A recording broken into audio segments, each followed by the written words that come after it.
Diocese of Manila, Cáceres, our Metropolitan, and you've met Archbishop Tirona, funny guy. He's a jolly Archbishop. Anyway, he's just, what do you call it? He's retired. He's already 2 years into his retirement. Yeah. So, there will be some changes, I'm sure, in a very short while. Okay, would that be? Thank you. Sige po. Thank you. By the way, this is Father Lyndon. He is the rector of this cathedral as well as the parish priest of the area. So, Father Lyndon Baluba. So, yeah, we're quite a young clergy here, or at least we look young. We pretend to be young as well. And yes, this cathedral is not very old. Have you been to the ruins of Cagsawa? I'm sure Eden will bring you there. It's just unfortunate that the famous Baylon volcano is being very timid and uncooperative these days. We have been having lots of rains in the past days, even close to Christmas Day. We have had a lot of rains and some floodings, as a matter of fact. I don't know if Archbishop Tirona mentioned to you that one day the city of Naga was underwater, and the water that was poured into the city was equivalent to a month's rain. And that where you came from, in Naga City. But at least here we didn't have that much. Every now and then we would have these intermittent rains.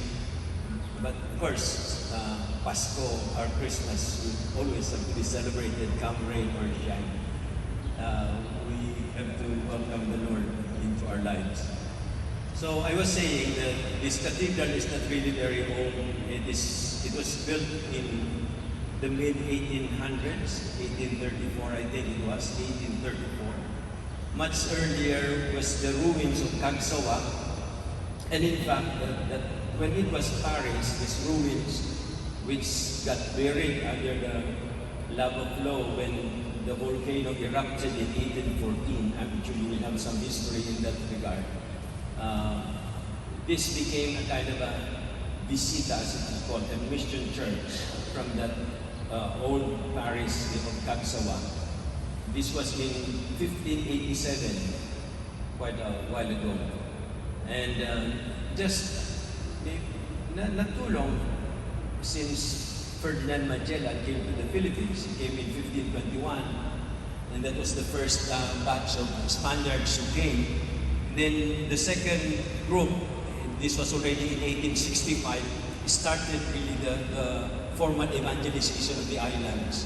And the Franciscans found their way here in 1587, I think it was. That's quite a while ago. And they started building churches from the western part of this province, because most of them came from up north in Manila, while another group also came from the south, from Masbate, from Iloilo, coming all the way through Sorsogon and eventually met here. This is quite significant because of the volcano. Mayon volcano was a kind of a point of reference. You will remember that there was once an important period in the life of our country as we were developing, when the galleon trade was developed. The galleon business with Mexico, during the time Mexico was also flourishing under the Spanish rule, and trade coming from what they used to call the East Indies, Moluccas, Indonesia, what would become Indonesia, Malaysia, and all that. They were bringing in the silk and the spices, some gold and silver. They were being brought to Mexico, and this was an important hub where they all gathered all this, and the galleon trade developed. This trade had an important relationship with this volcano because it was a point of reference as they were coming back from the east from the Pacific Ocean, they had to look out for this volcano so that they would know where to enter, which part of the islands they would be entering to get back to Manila. And it would be unfortunate if it was something like this. There were no GPS during the time, except some gyroscope and looking at the stars. But anyway, there is even an unfortunate incident that happened to one ship.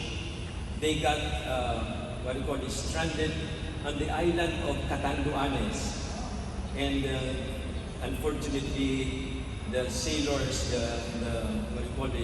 the men in the ship were waylaid, they were murdered in the island because they were seen as enemies. But because they did not, according to the story, they were not able to see the volcano, and they got, they veered to the wrong direction. Rather than going south, they went up north. Anyway, so the volcano is a significant landmark for the development not only of this galleon trade that I was talking about, but also in the growth of the churches here. You will notice that the churches revolve around the volcano. The volcano is almost at the center of the province, and the towns are built around the volcano, of course. It has remained what we call a perfect cone volcano because they say it's because she's young and she has not really erupted in a massive way, like St. Helens Wood, and the volcanoes of Hawaii, for example.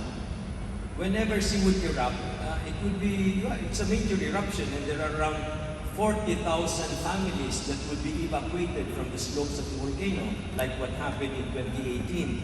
And they had to be fed for 3 months. Thanks be to God, there were generous donors and benefactors who would help us feed these people because they had no work, they could not get out, they could not go back to their fields because their fields happened to be on the slopes of the volcano.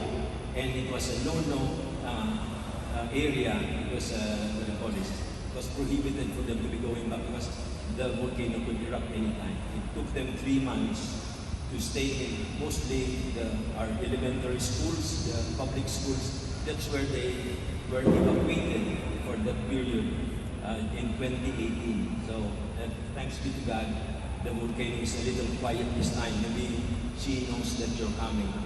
Very quiet. And well, anyway, I don't want to keep them. How long are they supposed to be here with us?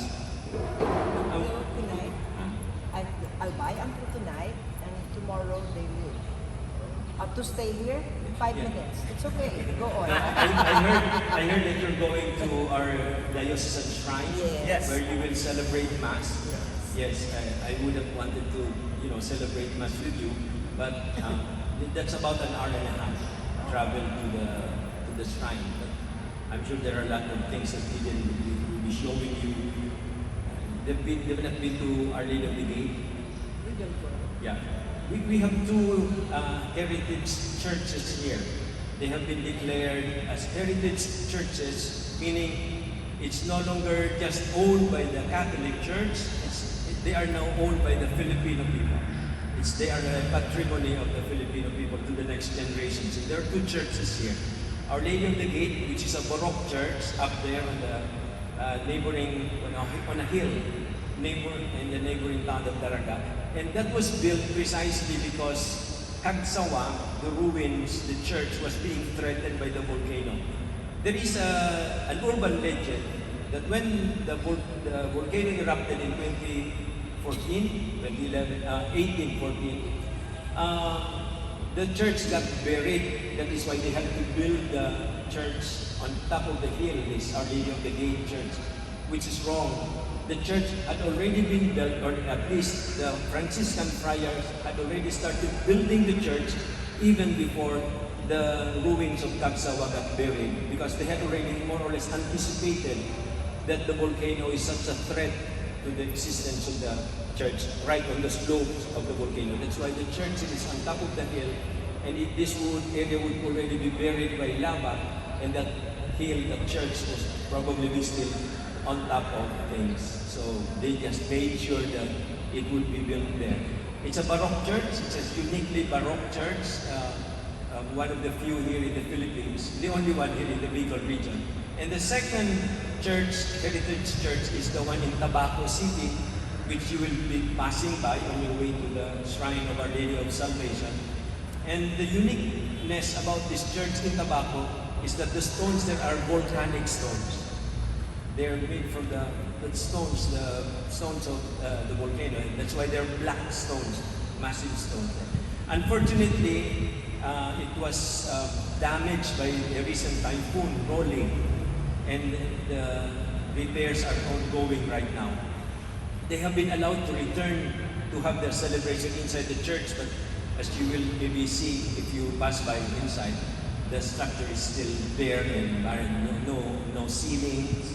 The work is still ongoing, but at least the community had already was allowed to celebrate Christmas this year. So anyway, I don't want to keep you so long with me, and I would like to welcome you. May the Lord bless and keep you.